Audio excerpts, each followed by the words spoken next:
자, 전 시간은 참 괴로운 시간이죠. 너무 머리가 많이 아팠죠. 예, 머리가 많이 아팠을 겁니다. 자, 그러면 이제 우리가 이제 참 총칙 부분이 상당히 어려워요. 이게 등기법 총칙에 해당되는 거거든. 이 부분에 대해서 등기법 총칙 부분에 대해서 잘 해놓으면 물권법 총론 부분에 대해서 등기 파트라는 게 있어요. 그 등기법 파트 쪽에서 한 4문제가 출제된다라는 겁니다. 그래서 그걸 나름대로 정리를 잘 해놓으시면 물권법과 관련돼서도 나름대로 정리가 잘 될 수 있으니까 이 부분에 대해서는 잘 들어보자고요. 자, 이제 132페이지 제3절 등기의 효력으로 왔습니다. 자, 등기의 효력이에요. 그러면 등기의 효력이 있다 그러면 일단 뭡니까? 기초공사를 해놓고 왔어요. 이 효력이라는 것은 대표적으로 뭡니까? 물권적 효력이죠. 자, 물권적 효력으로서 대표적으로 물권적 효력이 최종적으로 나타난다. 이게 바로 전국 등기가 된다고 이미 배우고요. 이 전국 등기를 다른 말로 무슨 등기다? 대표적인 본등기라는 말을 써줘요. 그래서 물권적 효력을 장차에 예비하는 예비등기가 있죠. 이 예비등기가 대표 선수가 바로 가등기가 있어요. 이 가등기는 반드시 출제가 되고요. 독자적 문제로. 그래서 가등기와 관련돼서는 별표가 5개가 됩니다. 6개 여기에서 등기의 효력과 관련돼서 자체로는 별표가 3개가 됩니다. 그래서 이제 등기의 효력과 관련돼서 개괄적으로 몇 개 한번 정리해 보자고. 자, 기본서 132페이지 첫 번째 뭐가 나와 있어요? 바로 1번에 물권 변동적 효력이 나와 있죠. 그래서 물권 변동적 효력 봅시다. 자, 물권 변동적 효력이다. 자, 물권 변동적 효력은 등기 말물이 물권 변동적 효력과 관련돼서는 대표적으로 뭡니까? 민법 186조에 대해서 우리가 다뤘죠. 186조는 법률 응한 물권 변동으로서 뭐 해야 물권 변동이 발생한다? 예, 등기해야 물권 변동이 발생하죠. 이 물권 변동 효력과 관련돼서 대표적으로 우리 등기의 효력 발생 시기를 꼭 기억해 두셔야 돼요. 그러면 여기에 대해서 3가지 측면에서 우리가 보자고요. 효력 발생 시기를 기억해 두셔야 되고 제일 중요한 거죠. 효력 발생 시기와 관련돼서는 이거는 대표적으로 등기부에 기록한 때가 아니라 기록하게 되면 대표적으로 접수한 때로 소급한다라는 거예요. 그래서 기록 시기가 아니라 접수한 때라는 걸 꼭 기억해 달라는 거예요. 자, 여기에 대해서 우리가 이제 비교를 좀 해놓을 게 몇 개 있어요. 대표적으로 접수 시기. 그럼 접수 시기는 대표적으로 뭐냐? 등기 전산정보 처리 조직에서 뭐 할 때 대표적으로 그래요. 저장된 때입니다. 저장된 때. 저장된 때가 바로 접수 시기가 되고요. 자, 여기에 대해서 대표적으로 뭡니까? 현재 우리 효력 발생 시기를 봤고 접수 시기를 봤으니까 완료 시기를 봐야죠. 그러면 완료 시점은 뭐냐? 등기의 완료 시점은 대표적으로 이거는 교합한 때라는 말을 좀 써줘요. 그래서 교합한 때. 이 교합한 때라는 것은 옛날에 말한다면 날인 얘기겠죠. 그러면 지금은 전산 등기부로서 컴퓨터에 도장 찍을 수 없잖아요. 그러면 이 교합이라는 의미는 어느 등기관이 처리해서 내가 처리했다는 식별 번호를 부여해 주는 게 이게 대표적인 교합이라는 의미가 되고요. 교합이라는 것은 교합한 때, 그러면 결론적으로 날인, 즉 완료 시점이 된다라는 거예요. 여기서 그러면 효력 시점과 접수 시점과 완료 시점 이 3가지를 구분하면서 우리가 물권 변동 시점 관련해서 정리를 해 놓으셔야 되고, 특히 자, 물권 변동 효력이 발생하기 위해서는 대표적으로 기록한 때가 아니라 대표적인 접수한 때라는 거, 이걸 한번 꼭 집어넣어야 돼요. 이거는 우리가 개정됨으로써 과거에는 기록한 때인데 지금은 접수한 때로 바뀌었다라는 거. 그러면 물권 변동 시점은 바로 뭐예요? 효력 발생 시점은 대표적으로 접수할 때. 그래서 거기 132페이지에 보니까 팁을 하나 줬어요. 팁이라는 것은 자, 등기를 마친 경우 그 등기는 접수한 때로부터 물권 변동의 효력이 발생한다. 그래서 팁 요거는 반드시 우리가 잡아 두셔야 된다라는 거. 그러면 우리 물권 변동 즉 효력 발생 시기는 말 때다. 대표적으로 말 때다. 접수한 때 기록 시점이 아닙니다. 그러면 요거는 민법과 관련돼서 그러면 등기부에 기록하면 접수시로 소급한다. 왜 그럴까요? 기록한 시점부터 접수 시점 사이에 접수 시점부터 기록한 시점 사이에 누가 개입될 수 있어요? 사기꾼이 득실하다는 거야. 그러면 자, 접수 시점부터 기록하면 기록할 때 시점이 효과가 나타나면 접수 시점부터 기록 사이에 사기꾼이 개입을 방지하기 위해서 등기부에 기록하면 접수 시로 소급해서 소급해서 효력이 발생해요. 그러면 사기꾼의 개입을 막기 위해서 그렇다라는 걸 극단적으로 표현이 된 겁니다. 그렇다면 등기 효력 발생 시기는 기록 시점이 아니라 대표적인 접수할 때라는 걸 다시 한번 잡아두고 우리 물건 변동 시점과 관련돼서 효력 발생 시기 접수할 때 접수 시점은 언제다? 등기 전산정보 처리 지역에서 저장될 때요. 완료 시점은 대표적으로 만 때다, 교합한 때다. 그래서 세 가지를 딱 비교해 둘 필요가 있습니다. 그래서 또 2번이네. 자, 2번과 관련돼서는 대항적 효력. 자, 우리가 이제 뭡니까? 개긴다, 고신다. 우리 개긴다, 고신다가 대표적인 표준어가 되죠. 우리 이제 개긴다, 고신다. 개기지 마라, 개기지 마라. 그래서 이게 대표적으로 우리 뭐예요? 우리 법학에서는 개긴다. 이게 대항적 효력이라고 그래요. 대항적 효력. 대항적 효력이 대표적으로 대항적 효력. 그러면 등기함으로써 개기는 힘이 생긴다. 그러면 개긴다. 제3자한테 개기는 힘. 그게 바로 대항적 효력이라고 그래요. 그러면 자, 우리 몇 가지 점검해보죠. 임차권은 채권이에요, 물건이에요? 채권이죠. 임차권은 등기하지 않더라도 그 자체로 성립하나 임차권이 등기되면 채권이 물건화됨으로써 대표적인 계기는 힘이 생겨. 그게 바로 대항력이라는 거예요. 그래서 임차권은 대항력권지 등기, 대표적으로 대항적 효력이라는 의미가 연결돼요. 자, 판매권이 대표적인 의미고요. 그 다음에 대표적인 신탁 등기라는 게 탄생하게 되고요. 신탁 등기. 대표적으로는 여기에서 임의적 기록사항이라는 게 있어요. 그래서 임의적 기록사항은 등기부에 기록할 수도 있고 기록하지 아니할 수도 있는데 등기부에 기록하면 제3자가 등기부를 보게 되죠. 그럼 제3자의 계기는 힘, 바로 계기는 힘. 이게 바로 대항적 효력이라는 거예요. 그래서 임의적 기록사항.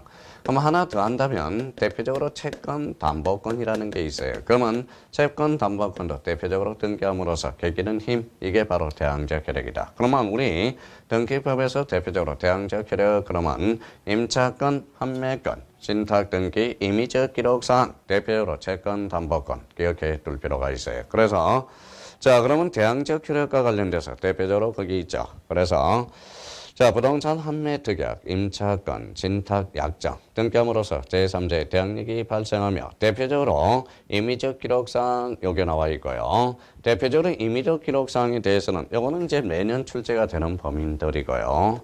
임의적 기록사항과 관련돼서는 요건 이제 뭐다 출제되는 범위고 자, 신탁 등기와 판매권은 비교를 좀 해 두셔야 되고 채권 담보권과 관련돼서는 등기가 되느냐 안 되느냐의 측면에서 그래서 얘네들 상당히 또 중요한 테마들이니까 잘 기억해줘서 우리가 처리해 들어가야 돼. 그러면 대항적 효력 그러면 본능적으로 나와야 돼. 임차권, 판매 특약 등기, 대표적으로 신탁 등기, 임의적 기록사항, 대표적으로 채권 담보권은 등기함으로써 계기는 힘, 즉 대항력이 발생한다라는 거. 그래서 대항적 효력 이렇게 정리해 둘 필요가 있어요. 자, 대표적으로 이제 3번이 뭐가 나오는지 봅시다. 3번이 또 뭐 나오나요? 순위. 자, 점유적 효력이네. 그래서 점유적 효력. 참 점유적 효력도 나름대로 우리가 좀 생각해 둘 필요가 있어요. 자, 점유적 효력이라는 것은 어떤 적이라는 것은 이 적의 의미를 박스를 하나 딱 써놔요. 점유적 효력. 자, 점유적 효력과 관련돼서 대표적으로 요거는 이제 뭐니까 요거는 좀 부연 설명이 좀 돼야 되니까 우리 점유적 효력과 관련돼서 대표적으로 이런 것들을 우리가 보죠. 자, 우리가 이제 법학에서 준이라는 게 있어요.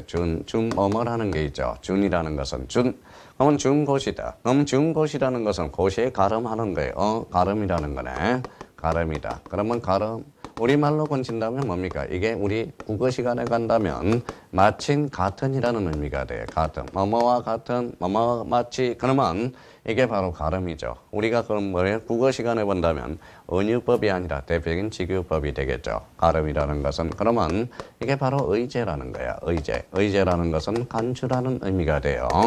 그래서 준부동산이다. 부동산이 아니라는 거야. 부동산은 뭐다 가름해 주는 거지. 그래서 가름 부동산, 의제 부동산, 간주 부동산, 준부동산이 돼. 그러면 선박이라는 것은 부동산은 아니라는 거예요. 일종의 부동산에 가름해 주는 거지.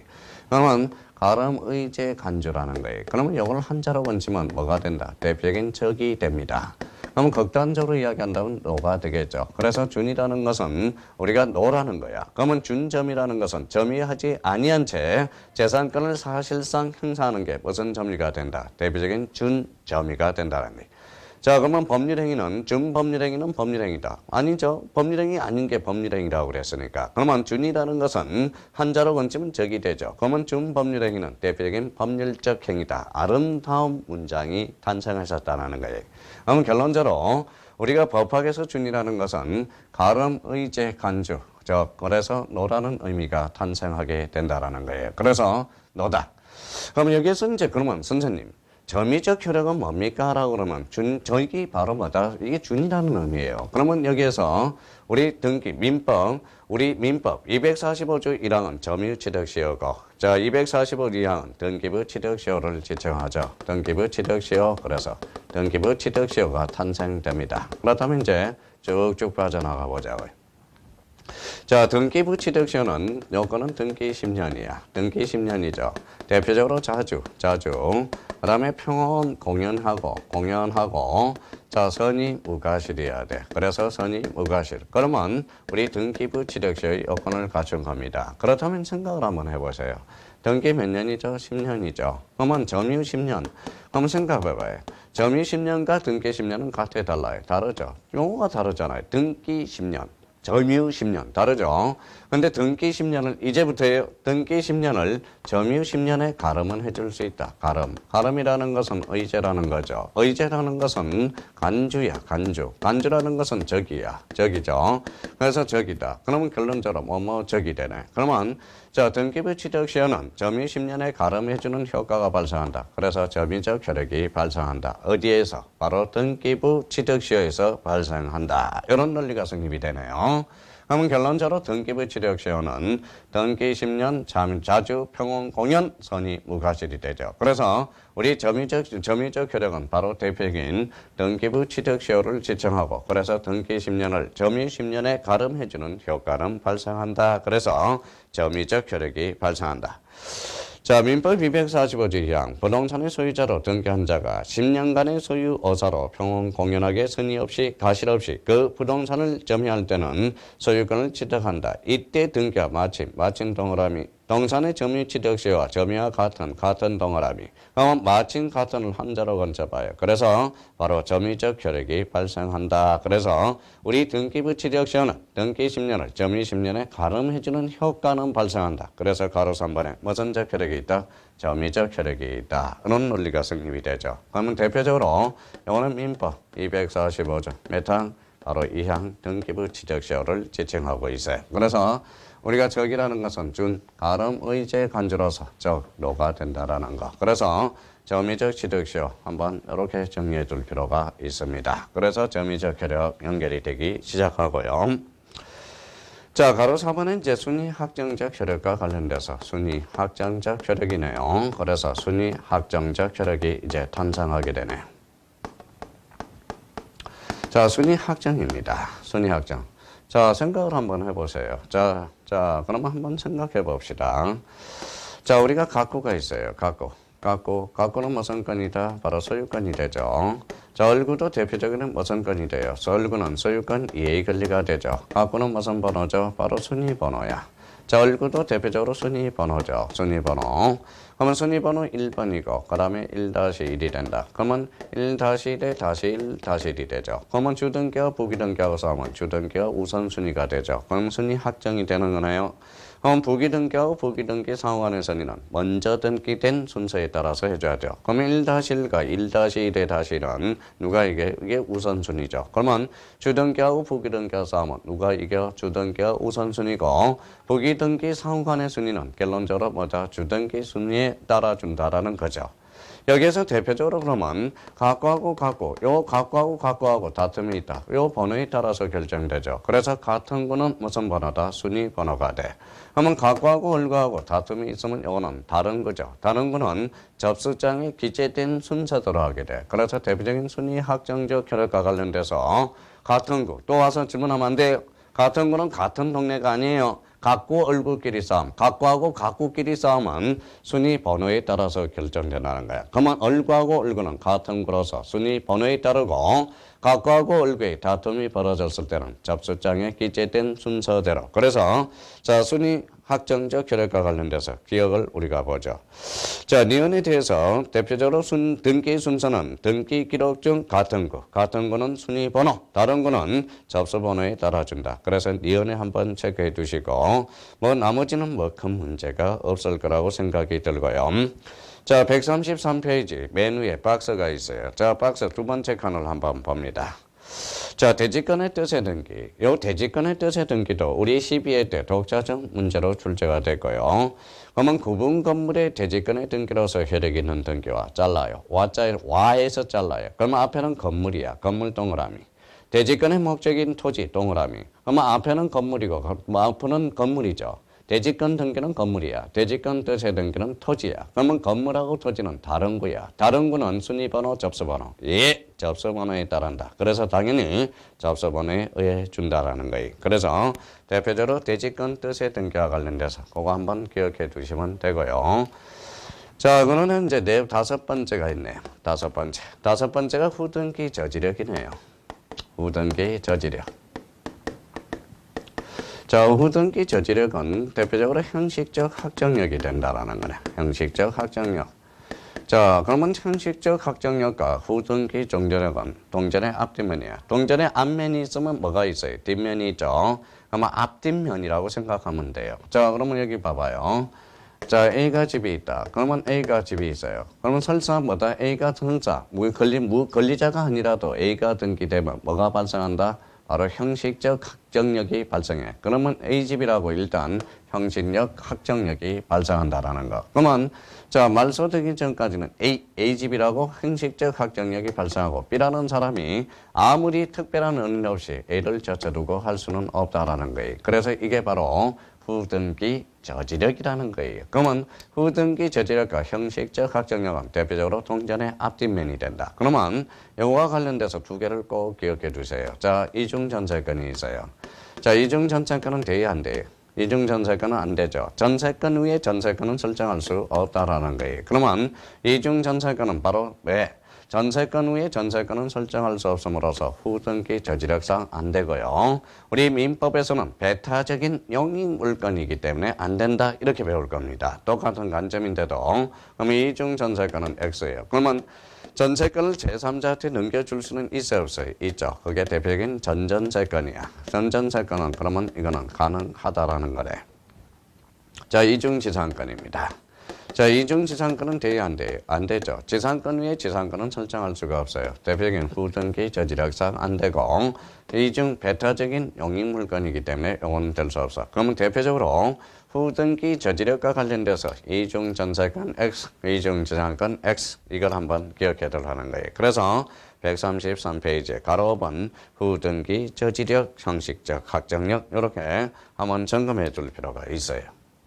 자, 6번입니다. 추정력과 관련돼서 추정력. 이 추정적 혈액, 이 추정력과 관련돼서 추정력 혈액과 관련돼서는 이거는 별표 새겨놓고 추정력은 아주 우리 등기법에서도 자주 출제되고 민법에 대해서 자주 출제되고 있어요. 그러면 추정력에 대한 베이스는 7개 베이스를 꼭 갈아놓으세요. 그러고 나서 추정력에 대해서 읽어보셔야 됩니다. 자, 추라는 것은 추동그라미, 추라는 것은 추측이야. 추측. 그래서 추측이라는 거예요. 자, 그러면 여기에서 대표적으로 이제 추정력이라는 의미를 잡아야 돼요. 추정받는다. 그러면 그러면 추정은 뭐뭇으로 추정한다. 그러면 무효를 주장하는 반대 당사자가 입증한다. 그런 원리가 성립이 되고요. 무효를 주장하는 누가 입증한다. 반대 당사자가 입증한다. 그런 원리가 성립돼요. 자, 그러면 추정적 효력과 관련돼서 책 한번 봐요. 넘겨봐요. 겁나게 많죠. 그러면 학자들은 말이 많아. 학자들은 왜 말이 많아요? 규정이 없으니까 말이 많다라는 거야. 그러면 법적 근거가 없다라는 거예요. 그래서 명문 규정이 없다라는 거야. 법적 근거가 없고 대표적으로 학설과 판례에 맡겨져 있다라는 거예요. 학설과 판례에서 인정하고 있다라는 거예요. 그래서 겁나게 말이 많아. 그래서 학설과 판례에서 인정하고 있다. 자, 세 번째입니다. 자, 추라는 것은 추측이죠. 그러면 우리가 대표적인 사실의 등기가 있어. 그러면 사실의 등기에 추정력은 줄 필요 없다라는 결론이 또 하나 서서히 나타나네요. 자, 네 번째입니다. 네 번째와 관련돼서 우리 저기 가등기는 전국 등기의 예비 등기야. 예비 등기죠. 그러면 추정력은 전국 등기의 효력이야. 그러면 가등기에는 추정력이 미치지 않는다는 거예요. 가등기는 단지 순위 보전적 효력만 발생한다. 이런 논리가 성립이 돼요. 자, 다섯 번째입니다. 여섯 번째예요. 일곱 번째. 자, 줄기세포를 형성해야 돼요. 자, 그러면 결론적으로 실체관계에도 추정력이 미치고, 자, 절차관계에도 추정력이 미친다. 절차관계에도 미치고, 대표적으로 등기 원인에도 추정력이 미친다라는 것, 이런 논리를 성립을 해줘요. 그러면 실체관계에도 추정력이 미치며, 절차관계에도 추정력이 미치고, 등기 원인에도 추정력이 미친다. 그러면 추정력과 관련돼서는 문제 풀기 전에, 책도 읽기 전에 요 7가지를 계속적으로 repeat, 반복 해주셔야 돼요. 추정이라는 것은 무효를 주장하는 반대 당사자가 입증하고 명문 규정이 없고 확설과 판례에 인정되며 사실의 등기는 불인정, 즉 표제부에는 불인정되고 가등기는 자 전국 등기의 효력이 아니라 예비 등기의 효력이거나 추정력이라는 것은 대표적으로 전국 등기의 효력입니다. 그러면 실체관계에도 추정력이 미치며 절차관계에도 추정력이 미치고 등기 원인에도 미친다라는 것.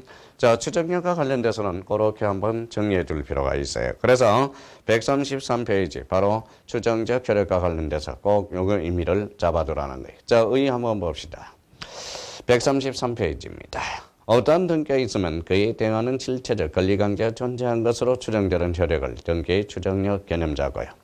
자, 근거는 민법이나 부동산 등기법상의 명문 규정은 없으나 등기는 제도적 장치를 공동신청주의와 서명신청주의를 토대 제도적 절차상 그 진실이 반영되도록 관건하고 있으며 자 국가기관인 의해서 등기 절차의 등기부가 국가기관에 의해서 관리된다는 점에서 실체적 권리관계가 존재할 개념성이 높다는 점을 이유로 통설 판례는 추정력을 뭐하고 있다. 인정하고 있다. 자, 그래서 겁나게 많아요. 134페이지. 거기 판례들 우리가 나중에 우리가 다시 한번 볼 거고 나름대로 이렇게 한번 정리해 주시면 될 것 같습니다. 자, 그렇다면 자, 135페이지 가로 7번 마지막 등기 효력 공신력 불인정 요거에 대해서 한번 봅시다. 자, 공신력입니다. 공신력 부정은 뭐 결론만 잡아둬도 되기는 해요. 공신력이 부정된다. 그래서 공신력과 요 신자는 무슨 신자? 믿을 신자야. 그러면 결론적으로 자, 부동산과 동산에 대해서 어떻게 될 건가? 자, 부동산에 대해서는 부실 등기가 많이 존재할 수가 있어요. 공신력이 불인정된다는 거예요. 그러면 동산에 대해서는 공신력을 인정해줘요. 이게 바로 민법에서 249조에서 대표적으로 우리 선의취득과 관련돼서 연결이 되기 시작하는 그래서 선의취득으로 연결되기 시작합니다. 그러면 부동산에 대해서는 공신력이 불인정되고 동산에 대해서는 인정된다. 바로 대표적인 선의취득으로 연결된다는 걸 한번 생각해 둘 필요가 있어요. 그래서 결론적으로 우리 부동산에 대해서는 공신력 불인정, 인정, 부정이 되고 자, 동산에 대해서는 인정된다라는 걸 잡아줘요.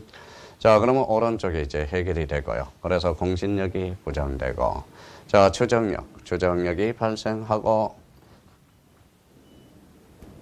자, 그 다음에 후등기 저지력, 형식적 확정력과 연결이 되고요. 자, 그렇다면 순위 확정적 효력, 같은 구 순위번호, 다른 구 접수번호, 점유적 효력, 대표적으로 등기부 취득시와 관련돼서 연결이 되고요. 대항적 효력, 그러면 대표적으로 임차권, 판매권, 신탁등기, 임의적 기록사항, 대표적으로 채권, 담보권. 자, 물권적 효력과 관련돼서 효력 발생 시기 접수할 때, 접수 시기 저장된 때, 완료 시기 교합한 때 이렇게 이제 한번 꼭 정리해 둘 필요가 있어요. 그러면 등기 효력은 대표적으로 전국 등기를 본등기, 예비 등기에서 대표적으로 가등기에 대해서 우리 조금 한번 살펴봅시다. 자, 그렇다면 이제 135페이지 예비 등기와 관련돼서 그러면 대표적으로 자, 우리 가등기와 관련돼서 이걸 꼭 정리해 둘 필요가 있어요. 자, 가등기라는 게 있고요. 대표적으로 이제 담보 가등기 꼭 구분해 주셔야 돼요. 자, 가등기와 담보가등기. 가등기는 단지 뭐예요? 임시가짜죠. 그래서 순위 보전적 효력이 있다. 이렇게 연결이 되는 거예요. 그래서 순위 보전적 효력 이렇게 연결되기 시작하고요. 담보가등기라는 것은 담보특제예요. 담보가등기는 대표적으로 담보라는 것은 담보를 지면 경매청구권이 발생해요. 경매청구권. 이 경매청구권이라는 것은 대표적으로 이거는 바로 실체법상. 자, 경매를 받는 것은 대표적으로 우선 변제적 효력이 발생한다. 그래서 우선 변제적 효력이 발생한다. 그러면 이 우선 변제적 효력은 대표적으로 뭐냐? 이거는 바로 실체법상 효력이라는 거예요. 실체법상 효력. 실체법상 효력이 발생하고 이 실체법은 대표적으로 민법. 그래서 우리 담보가등기는 따로 민법, 민사특별법에서 가등기 담보에 관한 법률, 가담법이라고 우리가 배우게 돼요. 가등기는 순위버전이요. 담보가등기는 경매청구권 우선 변제적 효력, 실체법상 효력, 민법상 효력이다. 그러면 자, 가등기는 그러면 소유권이라면 가구에 기록되고 소유권 이해권이라면 얼구에 기록돼요. 그러면 담보가등기는 요거는 가구에만 기록됩니다. 왜? 소유권 이전 법리가 되기 때문에 그래요.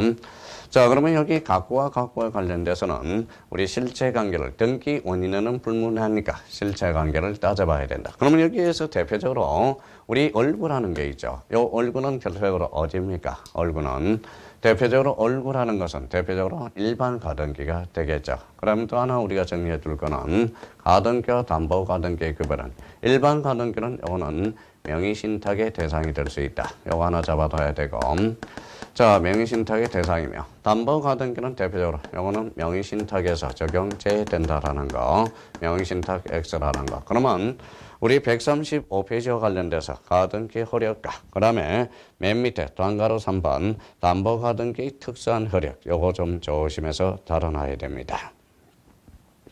자, 그러면 이제 본등기 효력과 관련돼서 박스를 한번 잡아보죠.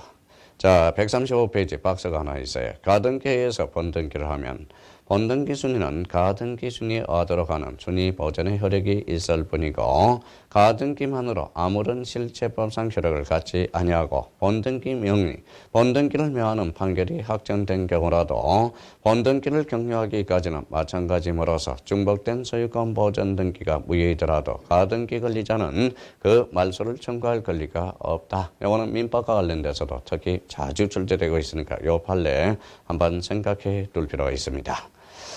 자, 담보가등기 특수한 효력으로서 담보가등기 찾았죠. 그럼 대표적으로 담보물건, 그 다음에 가등기 효력이 일정한 실체법상 효력이 인정된다. 그렇게 해서 맨 밑에 우선 변제권, 135페이지 맨 끝에 우선 변제권이라는 게 나오네요.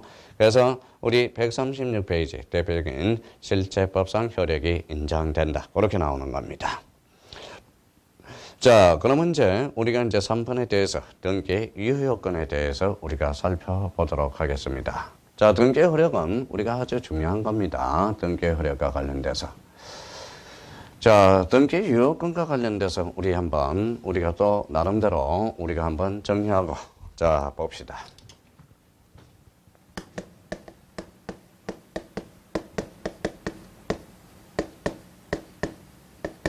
자, 등기 유효권과 관련돼서는 별표가 5개짜리가 돼요. 아주 중요합니다. 여기에 대해서 등기 유효권. 자, 등기 유효권은 우리가 두 가지가 있어요. 어디냐? 형식적 유효권이라는 게 있어요. 그래서 형식적 유효권이 있다. 형식적 유효권이 있고요. 여기에 대해서 실체적 유효권이 있어요. 그래서 실체적 유효권이 있다. 자, 그러면 등기 유효하기에서는 두 가지 요건을 갖춰야 되는 거네요. 형식적 유효권과 실체적 유효권. 이 형식이라는 것은 뭐냐? 대표적인 절차적 측면을 나타내고요. 이 실체라는 것은 대표적으로 내용적 측면이에요. 그러면 결론적으로 등기가 유효하기 위해서는 절차적 측면과 내용적 측면에 뭘 가져와야 되느냐? 대표적으로 이 두 개가 합치를 가져와야 돼요. 합치를 가져와야 된다. 합치. 그러면 합치를 가져오지 않는다. 이게 대표적인 바로 각하 사유가 돼요. 각하. 각하라는 것은 이거는 바로 뭐냐? 바로 대표적인 거부 처분을 지칭하고 있어요. 거부한다. 거부 처분. 거부를 한. 이 거부 처분과 관련돼서는 등기법 29조에 11개를 열거하고 있다라는 거예요. 11개를 열거하고 있습니다. 대표적으로 자, 1호라는 것. 1호. 그래서 1호. 그래서 2호. 그 다음에 이제 3호가 있고요. 대표적으로 11호가 있다라는 거예요. 11호. 자, 1호와 2호를 한 묶음 한 세트, 2호와 3호부터 11호까지가 한 세트. 그래서 두 세트를, 요 세트를 딱 구비해 놔야 돼요. 그러면 1호는 뭐냐? 1호는 대표적인 가날 위반이 됩니다. 가날 위반이 되고요. 대표적으로 2호가 바로 사건이 등기할 것이 아닌 경우, 할 것이 아닌 때 이렇게 연결이 됩니다. 그러면 결론적으로 1호는 관할 위반이요. 2호는 사건이 등기할 것이 아닐 때로서 여기 1호와 2호는 요거는 특히 2호와 관련돼서는 별표 5개. 이게 아까 전 시간에 배웠던 등기가 되는가 안 되는 것들로 연결되기 시작한 거고요. 그럼 1호와 2호는 요거는 우리 민법에서 배우는 절대 무효가 돼. 그래서 이 1호와 2호는 언제나 당연무효가 돼요. 언제나 당연무효가 되고, 자, 언제나 직권말소가 되고요. 직권말소, 설사 등기가 되면 대표적으로 이 신청이 된다는 거. 그래서 1호 관할위반, 2호 사건이 등기할 것이 아닐 때 당연무효 직권말소 대표적으로 뭐의 대상이 된다? 이 신청의 대상이 된다라는 겁니다. 그래서 1호는 관할위반이요. 2호는 사건이 등기할 것이 아닐 때. 그러면 합치되지 않으면 각하를 해야 되나? 각하를 하지 않고 판례들이 대표적으로 완화해주고 있는 게 있어요. 그래서 실체적 여건의 완화라고 이 판례가 인정한 게 대표적인 이런 것들이 있어요. 대표적으로 어떤 것들이 있느냐? 첫 번째, 중간 생략 등기라는 게 있어요. 그래서 중간 생략 등기라는 게 있고요. 여기에 대해서 이제 모두 생략 등기라는 게 있어요. 그래서 모두 생략 등기. 대표적으로 이제 은닉행위라는 게 있어요. 그래서 은닉행위가 있고요. 그러면 여기에 대해서 대표적으로 무효등기 유형이라는 게 있어요. 그래서 무효등기 유형. 그래서 자, 그렇다면 여기에서 이 부분에 대해서 크게 형식적 유효권과 실체적 유효권을 따져보고 대표적으로 1호와 2호 이 측면에서 확인해두고 이 중간 생략 등기, 모두 생략 등기, 은닉행위, 무효등기 유형을 살펴보도록 하겠습니다. 자, 그렇다면 이제 136페이지 3번에 등기 유효권이 나오네. 1번에 형식이라는 것은 절차 동그라미. 그래서 관할 등기소에 등기할 것. 자, 부동산 등기법상 등기 능력이 있을 것. 여기 이제 관할 위반, 사건이 등기할 것이 아닐 때. 그러면 결론적으로 2번, 1호와 2호는 언제나 당연무효, 언제나 직권말소, 언제나 이의신청의 대상이 된다. 그래서 팁이라는 게 하나가 있죠. 관할 위반의 위반과 사건이 등기할 것이 아니임에도 불구하고 이루어진 등기는 당연무효, 직권말소, 이의신청의 대상이 된다. 그 측면에서 꼭 한번 점검해 둘 필요가 있어요. 자, 3번의 등기 신청 절차가 유효할 것. 오른쪽 가니까 등기가 존재할 것. 그러면 5번의 중복 등기가 아닐 것. 1부동산 1등기 기록주의 준수. 요건 한번 보시면 될 것 같고요. 자, 138페이지 가로 2번에 실체라는 것은 실질로서 내용적 측면이라는 거예요. 그러면 등기와 일치하는 실체관계가 존재해야 되고 등기와 실체관계의 일치의 정도를 우리가 살펴봐야 되고 오른쪽에 이제 가로 3번에 실체적 유효권의 완화라는 게 우리가 나옵니다. 그래서 실체적 유효권의 완화 139페이지 가로 3번 요거 별표 3개 놓고 철저하게 준비를 해 놓으셔야 됩니다. 그럼 실체적 유효권의 완화, 그래서 첫 번째 이제 판례 모두 생략 등기가 이제 등장하네요. 그래서 모두 생략 등기 한번 보죠. 자, 일하는 사람이 건물을 신축했어요. 근데 미등기 부동산, 미등기 전매를 B한테 했어요. C한테 하고 D한테 했다라는 거예요. 그러면 이 사람이 최초로 소유권 보전 등기하는 거예요. 그러면 여기 앞에가 모두 빠졌다. 대표적인 모두 생략 등기가 돼요. 그러면 결론적으로 모두 생략 등기. 그러면 이렇게 A가 등기하나, 그럼 B가 D가 최초로 등기가 돼버리면 이거는 뭐다? 실체관계와 부합함으로써 그 관계를 무효할 이유가 없다는 거예요. 그러면 결론적으로 이거는 우리 민법에서 우리 강행 규정은 효력 규정과 단속 규정이거든. 그럼 우리 판례는 대표적인 단속 규정으로 보고 있다는 거예요. 그러면 미등기 부동산에 전전매매했을 때 최종 양수인이 등기해 주는 것. 이게 무슨 생략 등기? 모두 생략 등기라는 거예요. 그러면 모두 생략 등기, 미등기 건물 줄쳐놔요. 자, 미등기 건물, 요게 이제 포인트가 되고요. 그러면 마지막 절에 실체적 권리관계에 일치함으로써 적법한 등기로서 효력을 가진다. 그래서 모두 생략 등기도 그 유효성을 인정해주고 있다라는 거네. 자, 동그라미 2번입니다. 대표적인 중간 생략 등기네요. 자, 중간 생략 등기 문제가 나왔을 때는 일단 두 가지 측면에서 우리가 꼭 보셔야 돼요. 등기가 이미 된 경우, 등기가 이미 된 경우입니다. 등기가 이미 된 경우 끝났다 버리면 이때는 등기는 그대로 유효하다라는 거예요. 단 걸렸다. 단 처벌은 가능하다. 처벌은 가능하다. 그래서 처벌은 가능. 이렇게 이제 문제가 빠져나가고요. 자, 여기에서 이제 등기를 청구한 경우. 등기를 청구한 경우입니다. 그러면 등기를 청구한 경우는 이때는 뭡니까? 자, 등기를 청구했어요. 요거는 원칙적으로 무효야. 왜 무효냐? 부동산 등기 특별조치법에서 금지하고 있기 때문에 무효가 됩니다. 여기서 그러면 예외적인 측면으로서 그러면 우리 사법상 합의라는 거예요.